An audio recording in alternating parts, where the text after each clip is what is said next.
Trump-linked USD1 earns big as Binance, holds 87% of the stablecoin. Bloomberg reported on June 5, 2026, that a Trump family crypto venture is generating heavy profits from its move into stablecoins, helped in part by a promotional arrangement with Binance.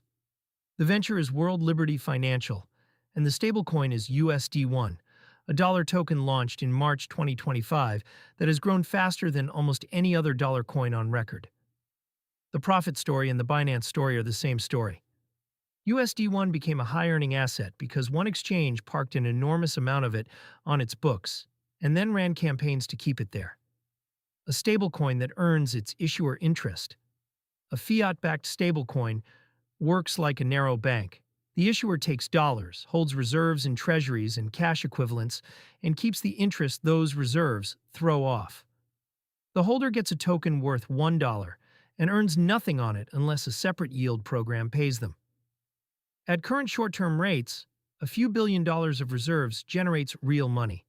That is the engine behind World Liberty Financial's returns. Reporting through 2025 estimated the venture could earn on the order of $80 million a year from reserves backing roughly $2 billion of USD1. The float has grown since. USD1 crossed $3 billion in market cap in December 2025 and reached about $4.6 billion in circulation by April 2026. More float means more reserves, and more reserves mean more interest flowing to the issuer. The Trump family's exposure runs through World Liberty Financial directly. The family has been reported to receive 75% of net proceeds from WLFI token sales and a cut of the broader business, with profits on token proceeds estimated near $1 billion by late 2025. Some of those profit claims have not been independently audited, so treat specific figures as estimates rather than confirmed totals. Binance is the float. USD1 did not grow organically across thousands of wallets. It grew because Binance became its anchor customer. In May 2025, MGX, an Abu Dhabi state-backed fund, used $2 billion of USD1 to settle an investment into Binance, which put a large slice of the token's reserves under Binance's roof. In December 2025, Binance converted assets tied to its former BUSD stablecoin into USD1, folding the token deeper into its own collateral system. The result is concentration that has few parallels among major dollar tokens.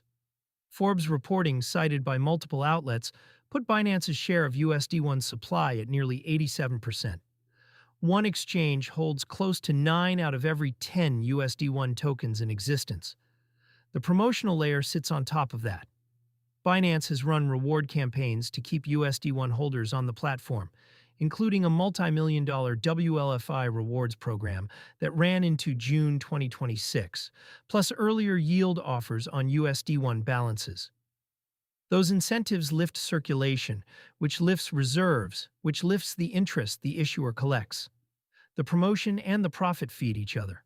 Concentration cuts both ways. A stablecoin that lives almost entirely on one exchange carries a specific risk that a widely distributed token does not.